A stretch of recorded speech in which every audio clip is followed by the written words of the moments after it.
How to improve your art with this simple method called glazing. For the sake of this video, I prepared a time lapse of me using this method with a reference as an example. Now, I know I'm not the only one with a short attention span, so I'll be showing you guys how I glaze in 4 steps, and each explanation will be about a minute long. Hey, hello, hi, I go by Versilz. That's VERSXLLC, or you can just call me Victoria. Without further ado, let's get started. First, very important step. Use grayscale to understand the values of your composition. Let's face it, we all might be a little colorblind. Having so many colors to choose from can make it much harder to notice the difference between your light and dark colors. For example, take a look at the gorgeous Jung Ho-yeon used as a reference here. Okay, I think I pronounced that right.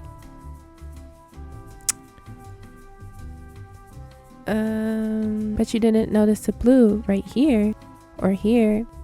And no, I'm not talking about an in-your-face blue. I'm talking about a subtle blue hue in the base skin color.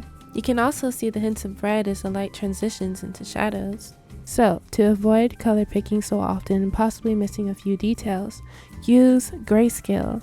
This step is very important and helpful, especially when it comes to skin.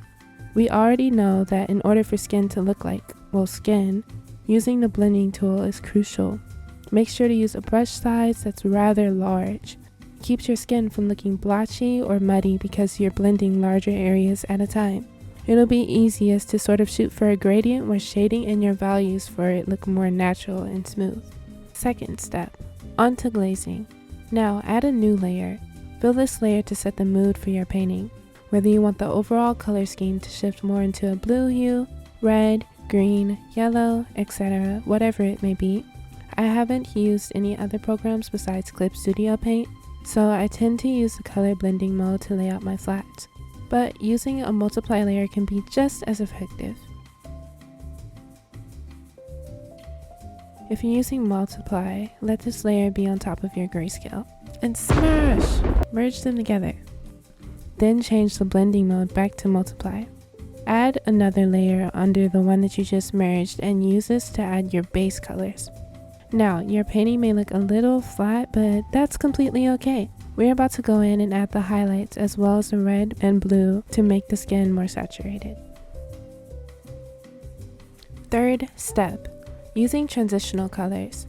As your painting is starting to come together, consider the reds and blues that are present in your scene, especially on your character. Realistically speaking, on any skin color, red is most prevalent in the areas where light transitions into a shadow.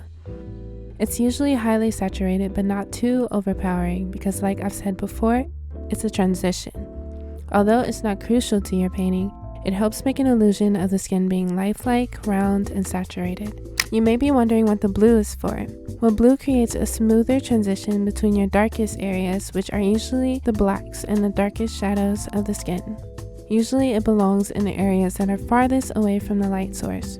I like to implement this using an overlay layer on top of everything else. You can do the same thing using purple with darker skin tones.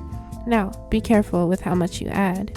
A few things you don't want to do are confuse your viewers with where the light source is coming from and completely washing out your character. Fourth and final step, adding the finishing touches. So this step can be honestly whatever you want it to be. I usually like to add more highlights with glow dodge or just a few subtle white streaks. But yeah, this pretty much sums up the glazing technique. Remember, grayscale is an extremely important step in the process, so do not forget it. Anyway, if you'd like to see more art videos like this from me, I encourage you to subscribe and hit that bell for more content. See you later. Until next time, goodbye.